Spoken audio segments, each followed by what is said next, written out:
Hello, everyone, and welcome to this month's Department of Energy Python Exchange. My name is Cameron Riddell, and I will be your host this evening or afternoon or even the morning, depending on the time zone that you live in.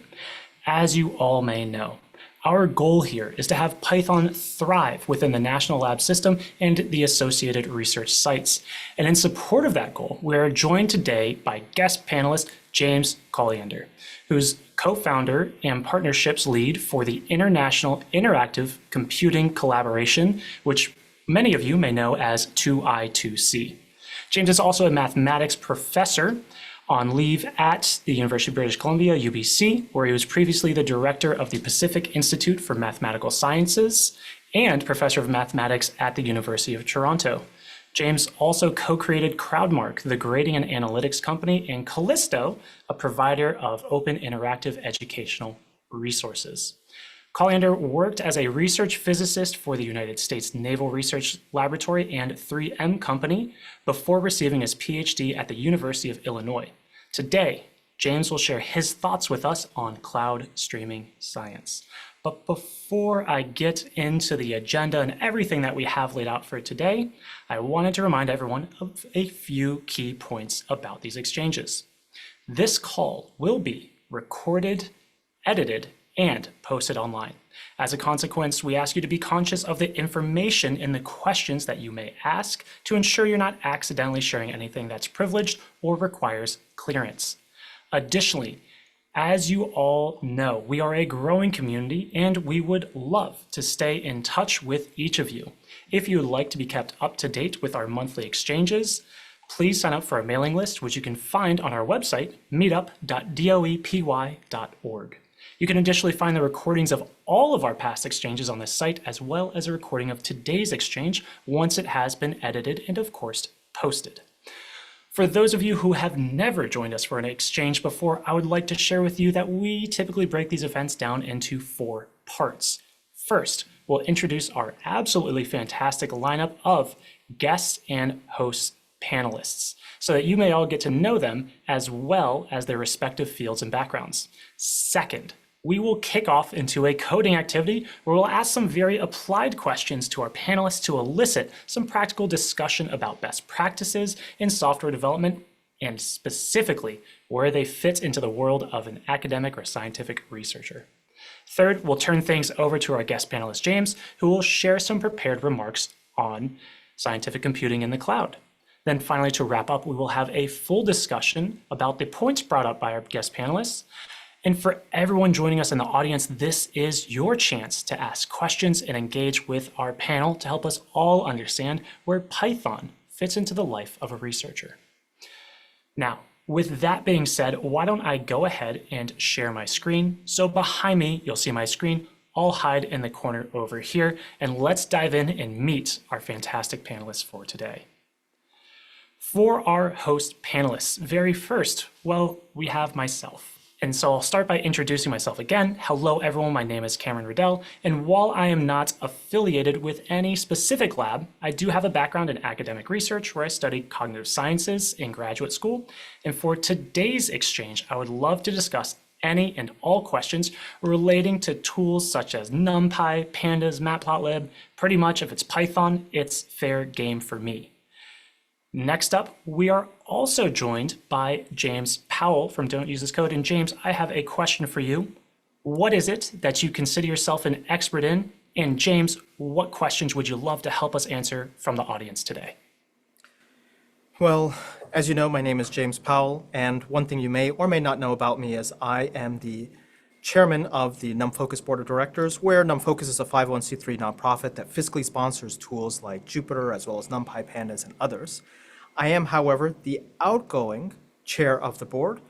NumFocus is currently handling elections, which will elect the brand new board. And so, here's what I want you to ask me. How do I get involved in the open source community in a leadership capacity? How do I join the elections committee to help decide how these elections will happen? Or how do I run for election? How might I choose to serve in a leadership role in an organization like NumFocus? I would love to talk to you about those questions. Thanks so much, James. So if you're looking to get more involved with open source and Python, then James Powell is absolutely the person you'll want to go to.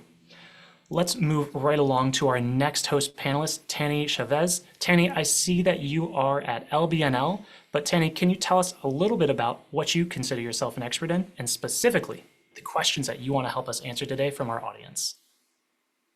Absolutely. With my background in data science and machine learning, I would love to answer questions on how to make these tools more accessible to a larger community of scientists out there. Excellent. Thanks so much, Tanny. So if we have some data-heavy questions, I know that we will throw them your way. Next up, we are also joined by Dan Allen. Dan, I see that you're at BNL, but can you share with us what is it that you consider yourself an expert in and the types of questions you want to help us field from our audience today? Sure. For the last 3 years or so, I've been down at the bottom of a rabbit hole trying to build an open source HTTP service for scientific data structures to bridge the gap between SciPy and cloud type things. So I'm very interested in today's talk. I would be happy to chat as usual about building bottom-up collaborations between the national labs and with our peer facilities around the world. Fantastic. Well, Dan, it is a pleasure to have you join us today. And I know that if we have any serialization, deserialization questions, and all the mechanics around there, we have the right person on scene for us.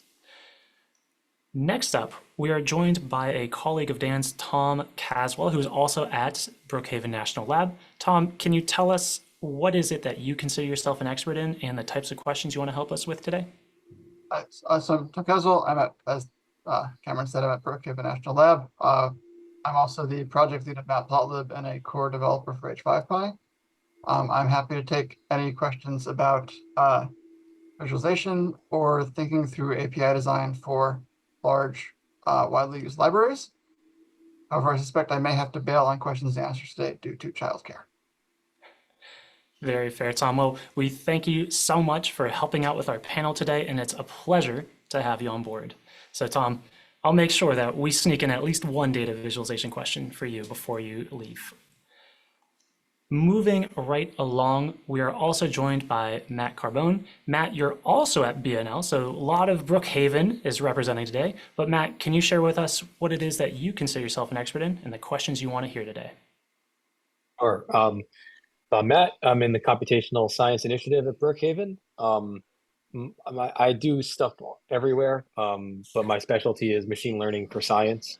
I do a lot of sort of, software development, at least on the science side of things, autonomous experimentation, machine learning for synchrotron science, basically are my core areas.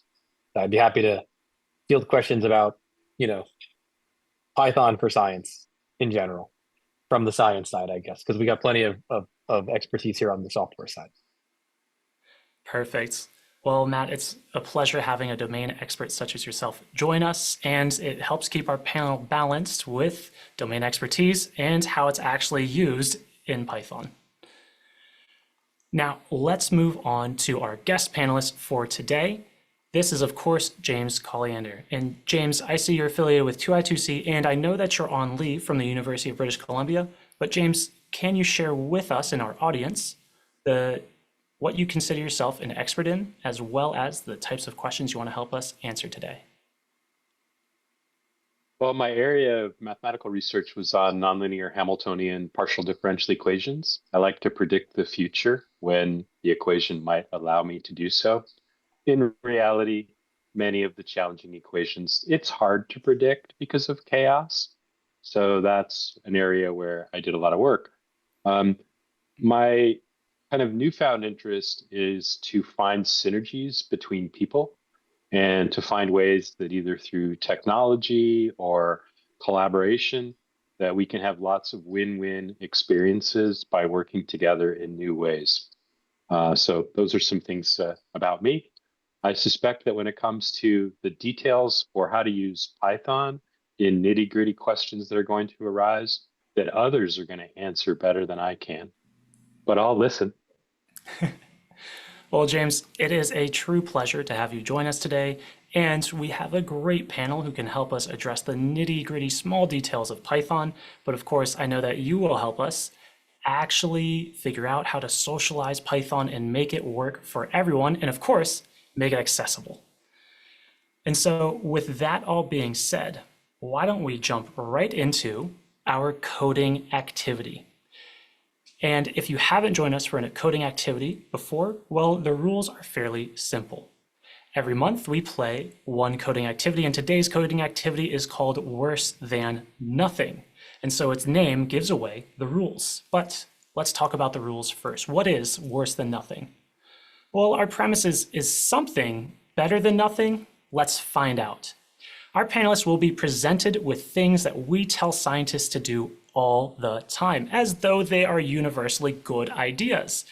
This could be as simple as the dry principle of don't repeat yourself. So if you find repeated code, put it in a function, which I will say does have caveats in my opinion, but we are going to present principles just like that to our panelists.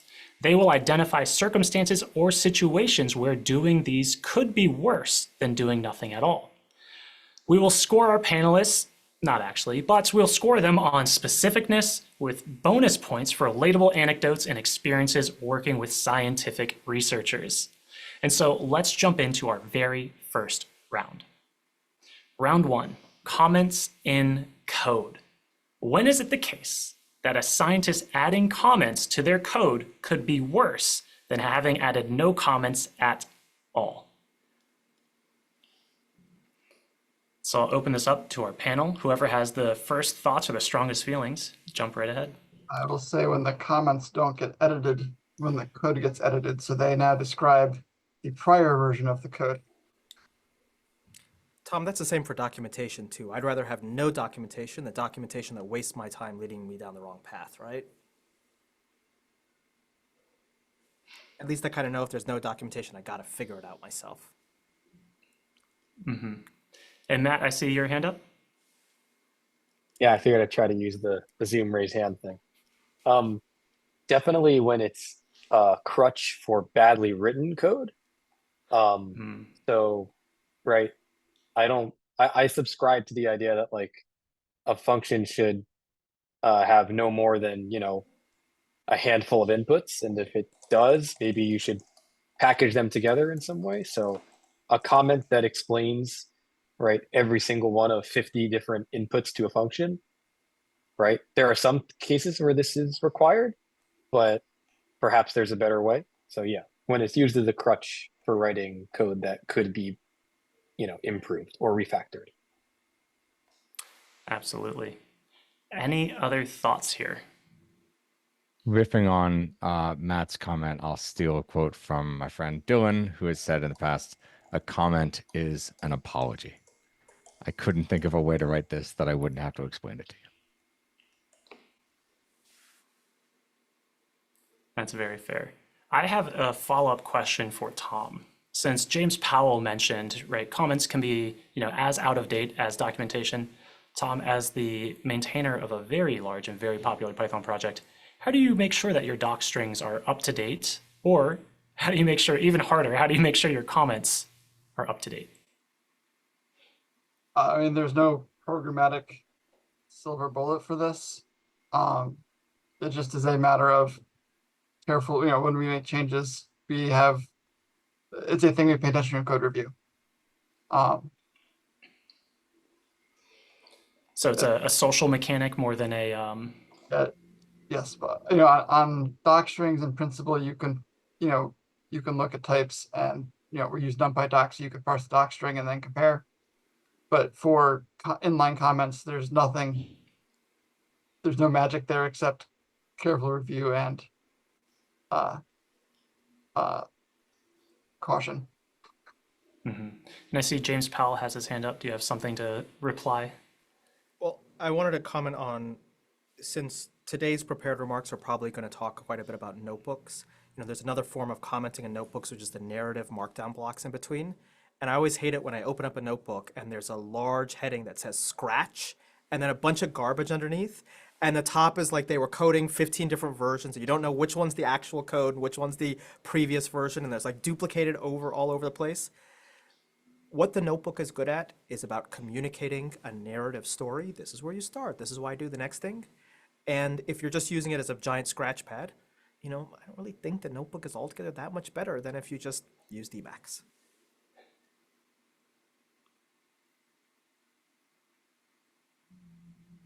Very fair. And I see James Colliander, you have your hand up. A response to the notebooks? No, it was more a response to the general question. I wanted to make a joke that when you have to explain a joke, it's not a good joke. And in a similar way, if you have an algorithm or a line of code and it is written in a really elegant way, maybe it doesn't require as much explanation if it's properly constructed. I'm not trying to talk people out of doing comment making. And then while I was thinking about that, I drop a link here as a mathematician. There's this really cool site on proofs without words. I love me a math proof. So there you go. Excellent. All right. Any final thoughts on our topic? If not, let us enter into round 2. Moving away from comments, now into the realm of documentation, which we touched on a little bit already. But are there any specific points that anybody wants to bring up when it's the case that a scientist writing documentation for their code could be worse than having written no documentation at all? James Powell, I saw your hand go up first. Before we get to the pros and cons of the different styles and the diataxis and whatnot, I have a simple mathematical proof for you. 4, users don't read documentation. Step 1, I'm a user. Step 2, I don't read documentation. Therefore, users do not read documentation. Users don't read documentation.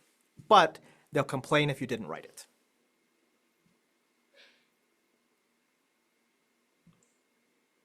Appreciate the philosophical insight. Dan, was that you?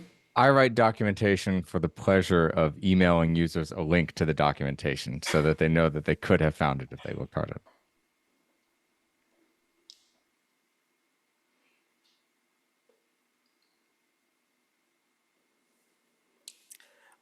I think that some parts of the documentation that maybe seem the easiest or the most valuable, just the example section is probably where the most value is. And I feel like if you are writing, just like with comments, documentation with an example session, and if you can't cut and paste those examples and they actually just work or they're not complete, then people are just scratching their heads saying, you showed me the one line that's easy, but you didn't show me the 15 lines I need to do ahead of that, and you just get more and more frustrated. And then you tell yourself, why did I even bother to read this documentation, as though you actually read documentation, which, let's admit, we all don't. And Tom, I see your hand up.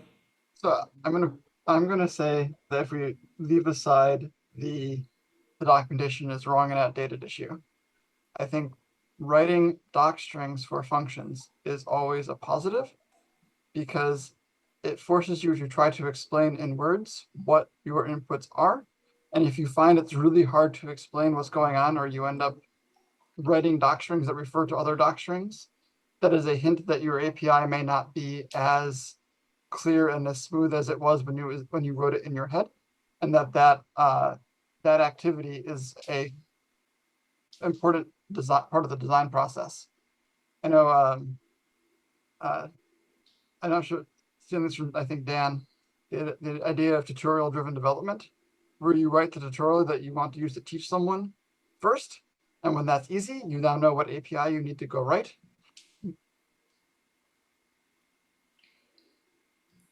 I like that, Tom. And a follow-up for you, Tom, I'm curious, is there one benefit of using a specific style of documentation over another, say NumPy versus Google, or any of the many that exist? I think there's a benefit to using a structured doc string format so that as long as there's a parser for Sphinx, then you get nicely rendered HTML. I think between them, I'm most familiar with NumPy doc just because most of the projects where I learned to write them use NumPy doc, and we now use those at work for that reason. But I don't think there's anything technically. There's a technical reason to pick one or the other. It's a social reason that you should go with whatever the project you're working on does. Yeah. Appreciate that insight there. I think circling back to what James Powell said off the bat here was including like the examples, right, in our doc strings. That's qualifies as doc tests, right? So in one way, you're writing, here's how to use this thing, but in another way, you're tying exactly what Tom just said of your expected inputs with your expected outputs here. So another way of verbalizing that. So it sounds to me. Could I throw a question Yes, please, to Dan. Tanny, who will have a different angle on this? I know that at AOS, they've been doing a lot of work with dashboards, Plotly, Dash, and these kinds of things. How does documentation figure into building those? Like, is documentation on that kind of project useful, or do you just have to figure it out? And then on passing to your users, is there a role for documentation in a dashboard, or do you just throw it in front of people and hope it's intuitive? I think that, I mean, that's a great question. I think in terms of being able to reuse parts of our blocks for like greater projects or to like make modifications, I think in those cases, documentation is very critical.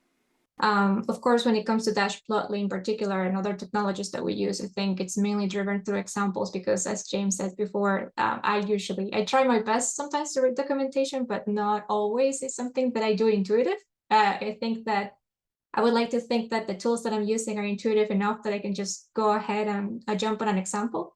But I think for the most part, when it comes to websites, something that we have still to, I think, find out is like the right spot or how much documentation we need to guide the user through using the interface. So far we have done, but you mentioned before of basically just exposing our tools to users and just gather feedback. Since we're still at the stages where we can do that, but I think moving forward, we'll need to figure it out how to best gather this feedback and how to guide users throughout using our tools. But I think that's a really, really good point. Thanks. Excellent. Then with that final comment, let's move to our final round of our coding activity, testing. We talked about comments, we've talked about documentation, so of course, this is the last possible thing, but when is it the case that a scientist writing tests for their code could be worse than writing no tests at all? James Powell, I saw your hand first. One of the things that got me in the most trouble when I was working at the big bank was when I told everybody that our tests were a bureaucratic exercise and not a scientific exercise, because we had been told to meet a certain bar of test coverage, 95%, and we wrote a bunch of garbage tests that just got to that metric but didn't actually determine the correctness of anything. And nobody wanted to hear it, and I think I said it maybe one too many times. Largely, I feel like just like documentation and people don't want to write it, people don't want to write tests, but in the case of tests, they don't want to write tests because oftentimes they correctly assume that this is a pointless activity. You're just doing a bunch of busy work. I think oracular tests, where you're just checking expected versus actual and just recreating the thing in the background, are good if it takes you 5 seconds to write. But if you're spending all your days coming up with all the test cases, you're probably over-specifying. Your code is you're probably chasing after those tests all the time. And it's very likely that some of those tests will break. You'll mark those tests as don't run, or you just tell people, oh, this test breaks all the time. And everybody's life gets worse because now they don't even know, is the test something that I can rely on to assert the correctness of this? Or is that test, oh, that test just always breaks. Ignore that test. And everybody's life becomes worse.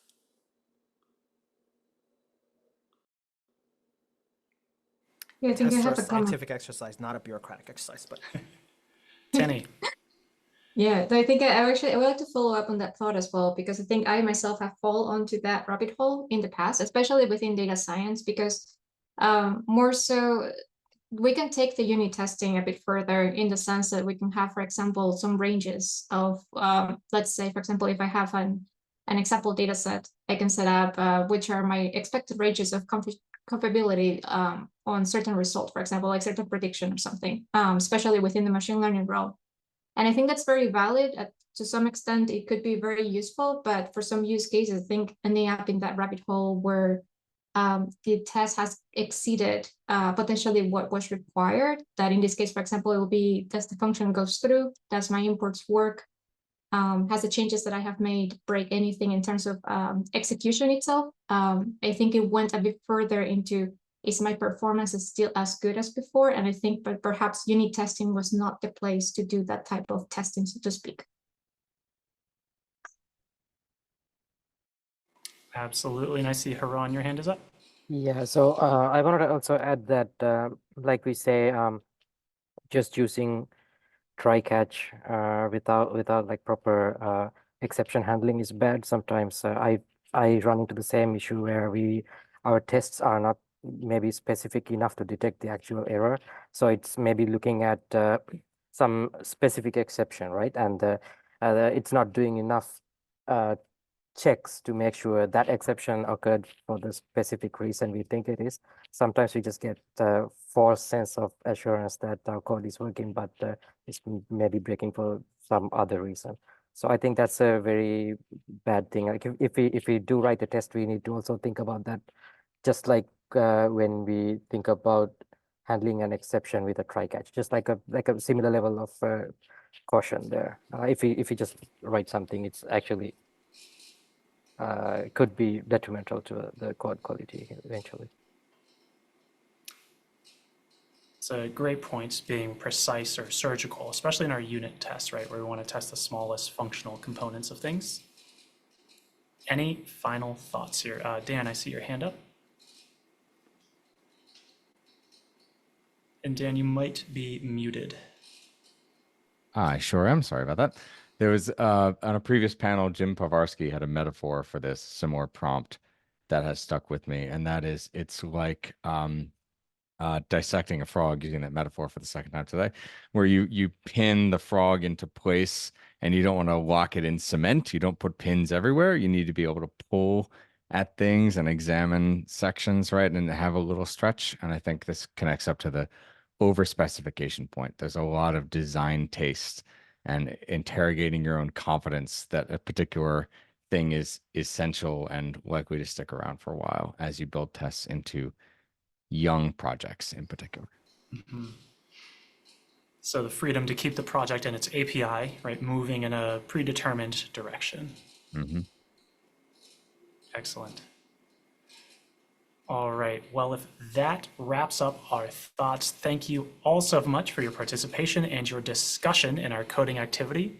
Why don't we move on to our next item, and that is our guest panelist, James Colliander. James, I'll hand the reins over to you and let you take things away. Well, thank you very much for the opportunity to present today. In order for a democracy to be successful, I think it's been long recognized that citizens need to be able to read. And as a result, governments and democracies have invested in upskilling to make sure that people have the necessary literacy skills. I think the situation we face today requires that governments expand the notion of literacy to include the ability to interact with data, the ability to interact with information on the internet in order to have citizens effectively engage in shared governance. We need an expanded collection of skills. And so what I want to describe today is a pathway to try to make it a human right to participate in science, a human right to participate in data-intensive, computational, narrative storytelling. It's not that everyone will want to do it, but everyone should be able to do it. Just like everyone can use the letter K without having to pay a tax, everyone should be able to use some aspects of the computational cloud to do some things to help them understand their relationship to the universe. And so I'll describe that by sharing my screen and going through some slides. Once again, thanks for the opportunity to present here today. Hello, Absolutely. I'm James Colliander, and I'll be talking today about a not-for-profit that I helped to co-found called the International Interactive Computing Collaboration, or 2i2c.org. So what is science? Science is a systematic enterprise that builds and organizes human understanding of the universe with testable explanations and predictions. It's humans that are going to understand the universe. And the way that we do it is through this process of experimentation and validation and collaboration and conversation. And it's a grand enterprise. We have whole structures like universities and granting agencies and laboratories built to advance this enterprise of science. And this is kind of trite, but the idea is that science improves our understanding of the universe. And through that, we have an opportunity to improve our society. I think, although it was controversial a few years ago, vaccines are really useful. They help keep everyone safer and live longer without pain. But I also think that this statement, which looks good, but it's also a little bit trite because implicit in it are questions of values and power. Inventions like nuclear weapons and inventions like artificial general intelligence have potential risks depending on who controls the impact that these scientific advances have. So it's not just advances in understanding.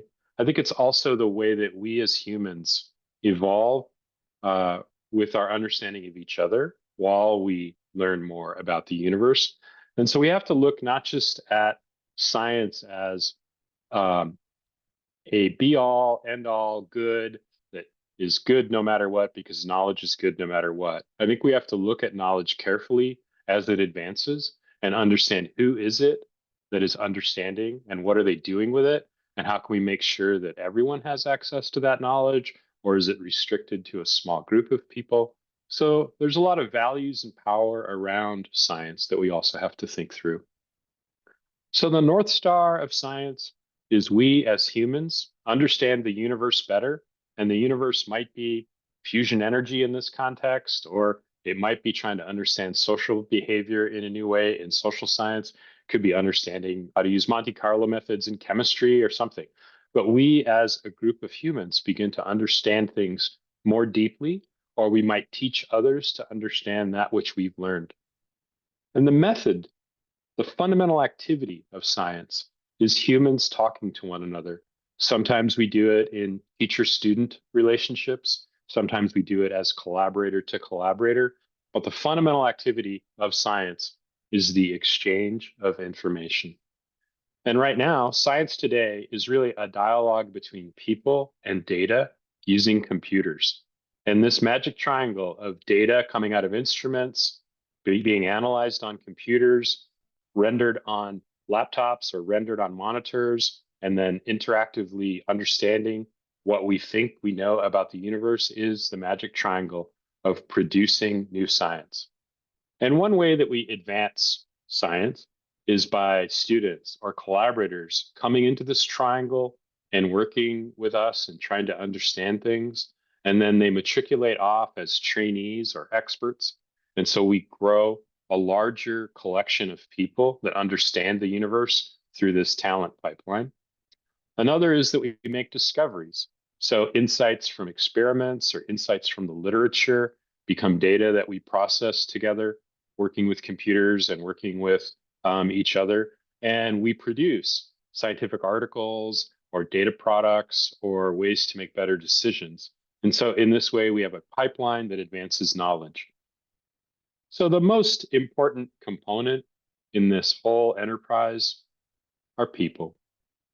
And I saw these axioms that Ardila first wrote down. They were first written down in the context of mathematics, and I've generalized them here to think about the scope of being science. When I first looked at them, my reaction was like, yeah, well, this is obvious. But it's maybe obvious to me because of the relative position of power and privilege that I've had.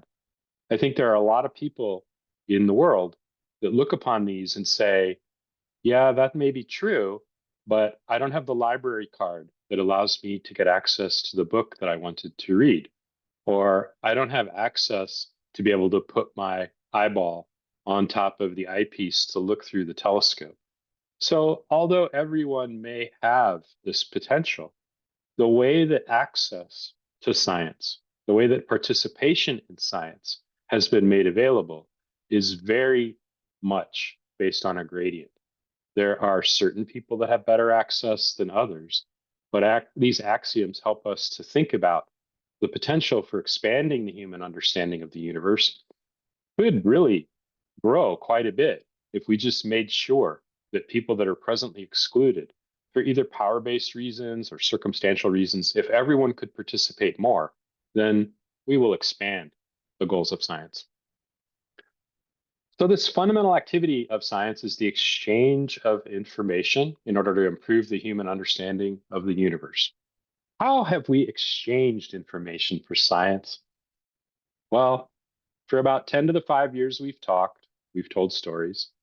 For about 10 to the 3 years, we've traded paper.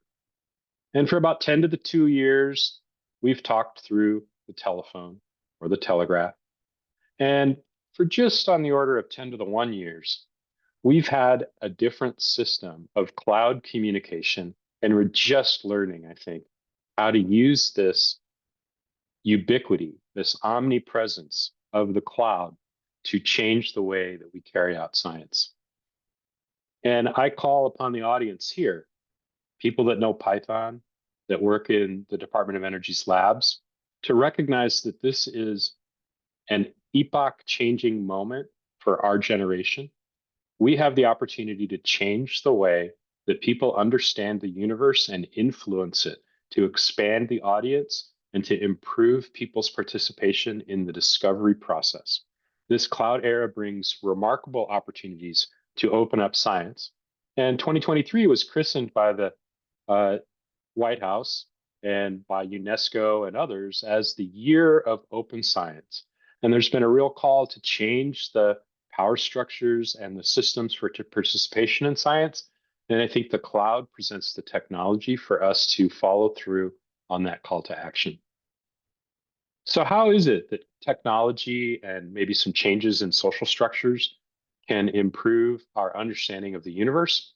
We want to improve the talent pipeline by getting more people trained up better and more people having access to that training. And we want to get more people capable of making the deepest and most powerful discoveries and then enable them with the ability to share those discoveries. We're in a bit of a skeuomorphic moment right now in the way that we communicate in science. We use terms like email to evoke what used to be called just mail, and preprints to evoke what used to just be called printed.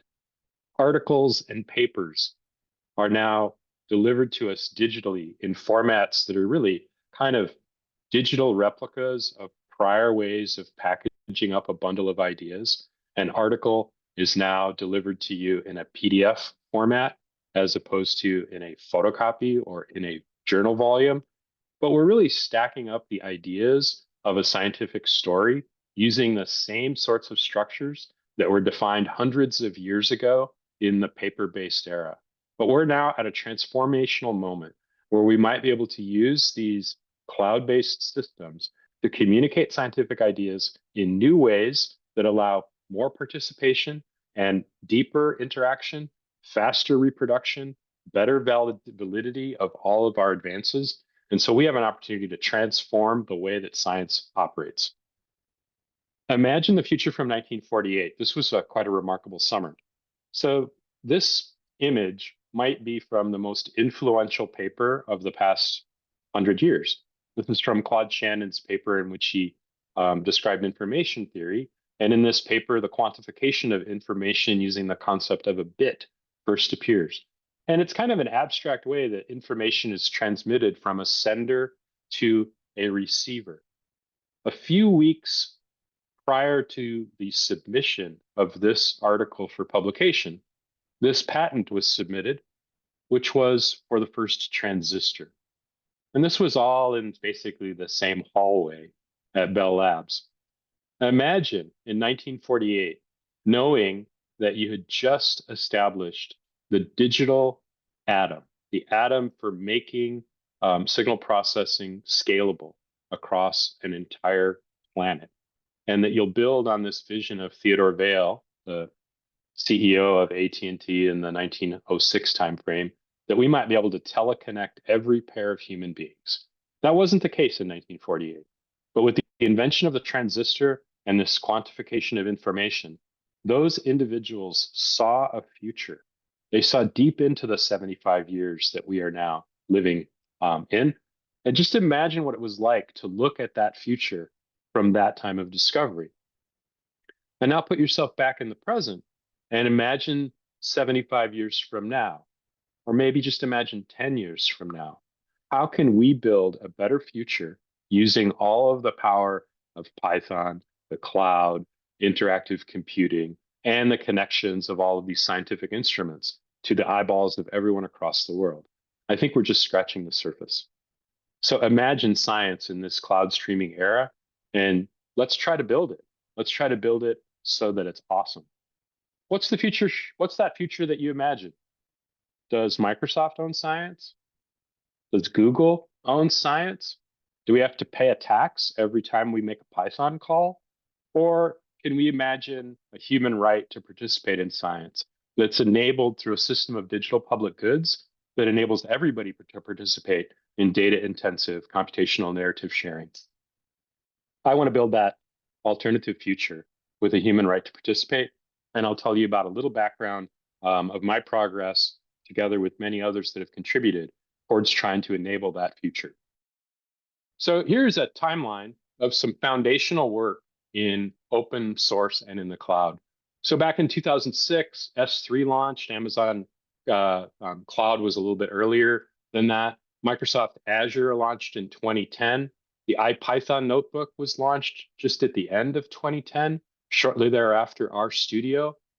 Google Cloud came on board in January of 2012. The first AWS reInvent conference took place in 2013. Kubernetes, a way to scale cloudy services, took place thereafter. And then IPython was generalized to include other languages with the launch of Project Jupyter. Shortly thereafter, Project Jupyter was created Jupyter Hub. There was a blog post that I'll mention by Jessica Hamrick that was really influential to me. Binder, a democratized way to use the cloud to access computational tools adjacent to a computational narrative, was launched in late 2015. Pangeo, a transformational earth science project, was launched, and Jupyter Book also came along. One of the things that I did around that time was start an education startup that began to help me to see the power of the cloud in delivering systems of collaboration to large audiences. And I took a new job as the director of the Pacific Institute for the Mathematical Sciences, and I started working with this gentleman, Ian Allison. And we wondered, after seeing this blog post from Jessica Hamrick, we wondered, maybe we could make Jupyter Hub available across all the universities in Canada with a cloud deployment strategy. And we were inspired by this democratization of education and data science launched by the University of California at Berkeley. And we took great inspiration from this Earth system, big data geoscience community platform called Pangeo. And what we ended up building was a timeline that led to the creation of a Jupyter Hub service called Syzygy. And this isn't rendering well, so I'm just going to skip it. So Syzygy now is delivering Jupyter Hub to many universities across Canada, 25 universities with an audience of about 75,000 users historically. And we showed that a single engineer with the power of the cloud and the available open source tools could deliver interactive computing as a service to a national scale audience.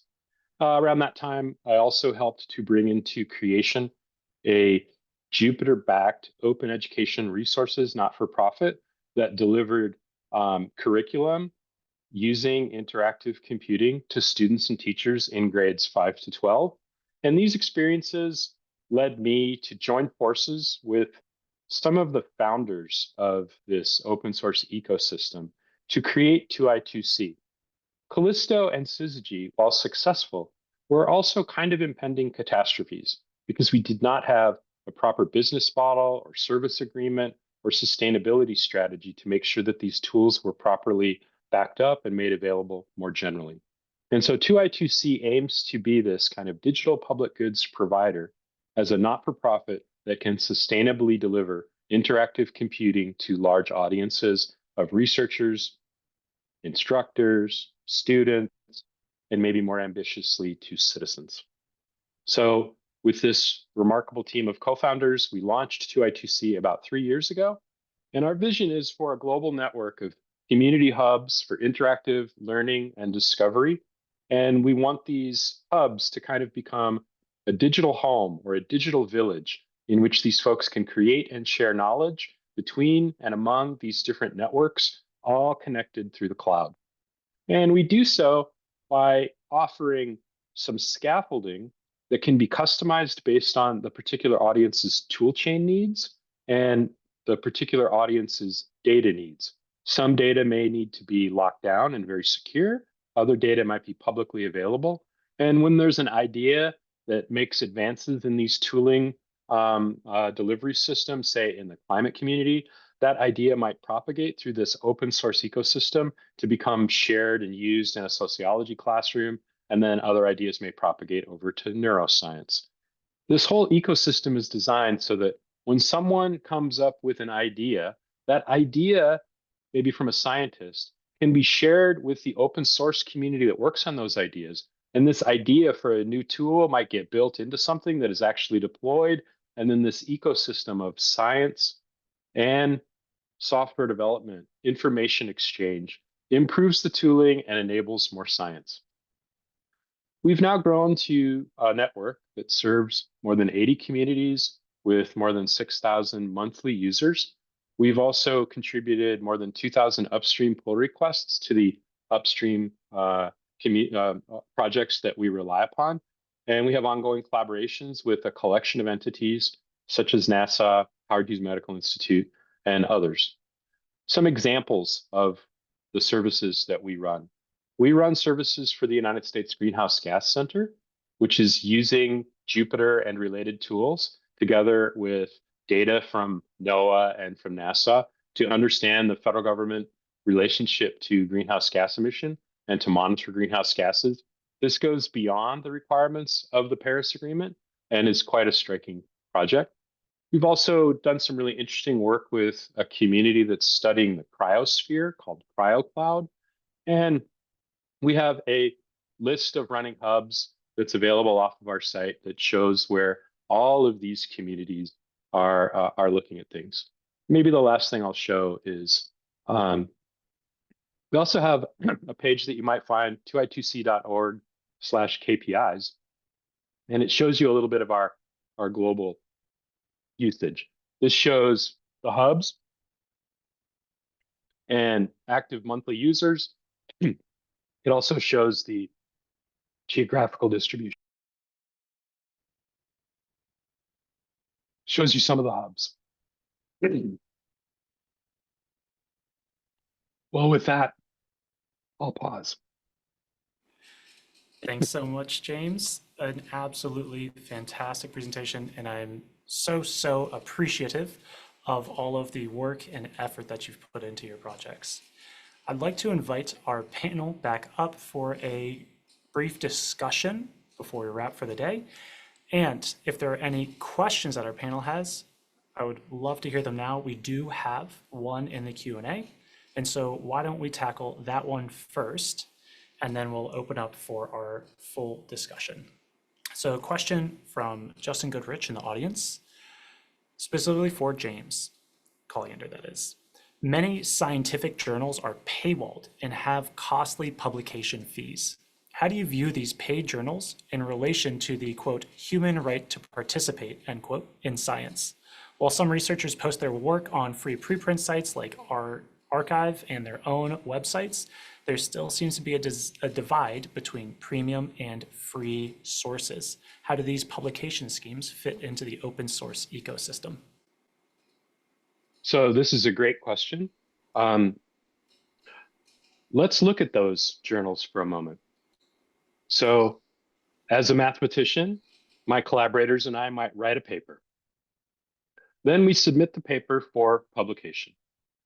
The editor Another mathematician receives that paper and sends it out to a referee. Another mathematician. The referee reviews my work, our work, writes these nice reports, sends it back to the editor, who sends it back to me and my collaborators. We make edits, and we eventually send it back. And then the publisher decides to publish this article that is really the collective expression of lots of work by this community of mathematicians, all working, at least on this aspect of our job, on a voluntary basis. We're paid maybe by our universities, but the role that we have as a referee or as an editor, that's done in a voluntary basis. And then the publisher chooses to make this article available for purchase by our libraries. And our libraries pay a fortune to get access to it. And if I want to access that online and I don't happen to have the right library card, I don't have access to it. Even though as an author, I may want everyone in the world to be able to read this article, my university rewards me based on tenure and promotion, publishing in these fancy ones that may have this paywall. So I think this is just a horror. This is terrible.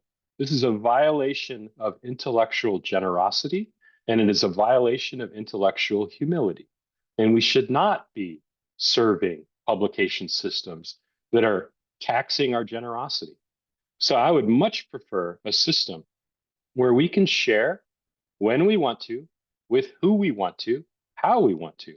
If I have something proprietary and I don't want to share it with James Powell, I don't have to. But if I want to share it with everyone in the world, I should be able to do so. But having a business model that sits between me and my dean for getting promoted that requires the universities to pay a good fortune is horrible. Now, this has changed recently with open access policies. You know, governments in Europe and the state of California required publishers to change open access policies. But what the folks have done in the publishing system is they now charge authors an open access fee. I'm happy to have my paper accessible to a wide audience of people, but if I publish in Nature or I publish in Science, I have to pay the publisher something on the order of $10,000 to make the PDF freely accessible. So research tier 1 universities, people that have really big grants, they might be able to pay those fees. But now funds that are coming from taxpayers that should be paying for research are instead being paid to these publishers. Now, the publishers also recognize, as everyone does, that there is a content transformation underway with the emergence of LLMs. So while I might, as a publisher, choose to make these PDFs under open access available for individuals to read, they are making new policies that prevent programmatic reading of this content. But if I have a community of cryosphere researchers that are all sharing their observations on the Greenland ice sheet or the Antarctic ice sheet, and they're doing so with interoperability and code and great documentation adjacent to the data from ICET2, and I can launch LLMs using Jupyter AI on that data and programmatically access all of their research papers. Imagine if we have these robot research assistants trained on the community's collective knowledge with no paywalls blocking that.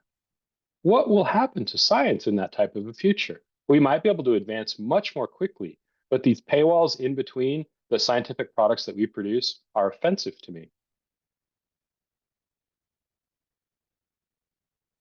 Dan, I see your hand up.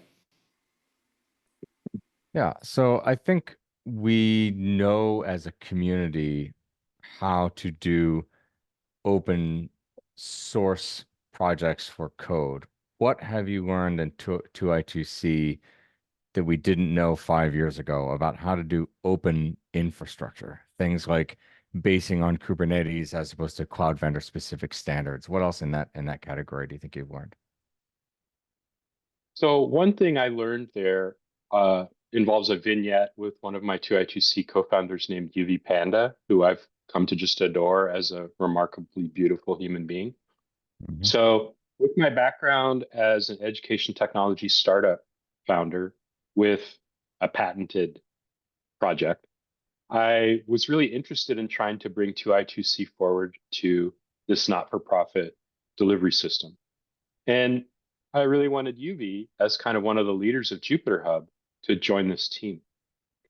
And UV said, that's great, I'm happy to join, but to do so, we have to agree as a team to deliver these services subject to this right to replicate. So 2I2C has a promise to the communities that we serve that we will deliver infrastructure as a service interoperably on Amazon Web Services, Google Cloud, or Microsoft Azure. Eventually, I'd like to do it on other cloudy services. I'd like to also do it on-prem, but right now we support the 3 main commercial vendors. We'll do it with publicly visible code shared on GitHub, and we'll promise to do it interoperably across the cloud.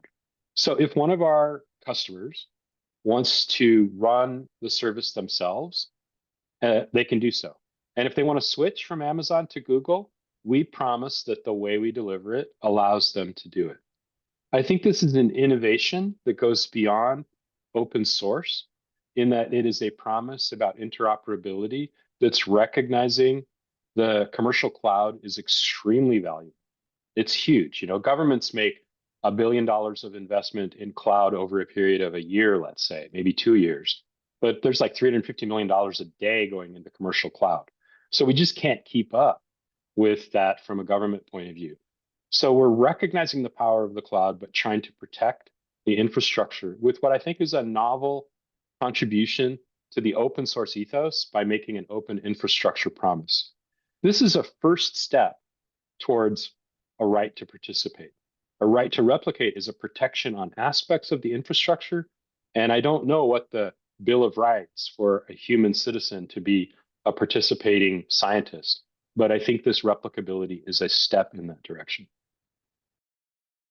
Any final thoughts or questions from our panel? And for James Colliander in the Q&A, Justin Goodrich has thanked you for the thoughtful answer and completely agrees with your sentiment. Excellent. I guess I have one other comment that kind of riffs on what Dan just said. So I have seen that there are magical moments when scientists who are trying to be effective collaborators kind of openly collaborate. It's not like they're trying to show off in the typical seminar, and there's a certain vulnerability. And they do so in the presence of a developer who has similar generosity. I think this is the spark that led to Pangeo, where the people that brought together oceanographers and software developers at Columbia back in 2016, it was the right atmosphere for open science meets open source, and then sparks happen. Where I see it slower, however, when the scientists imagine that they are sort of a waterfall chart away from the developers, and they're supposed to write something, and then the developers are supposed to work privately and come back with the magical tool. So having this kind of agile, real-time exchange between the software side and the science side, I think is a new kind of spark that I hope resonates with this audience in particular. I like that. And James, I see your hand up. I have a very broad question. So, as we're all aware, the politics in academia are pretty fierce, and the politics in the open source community are even fiercer.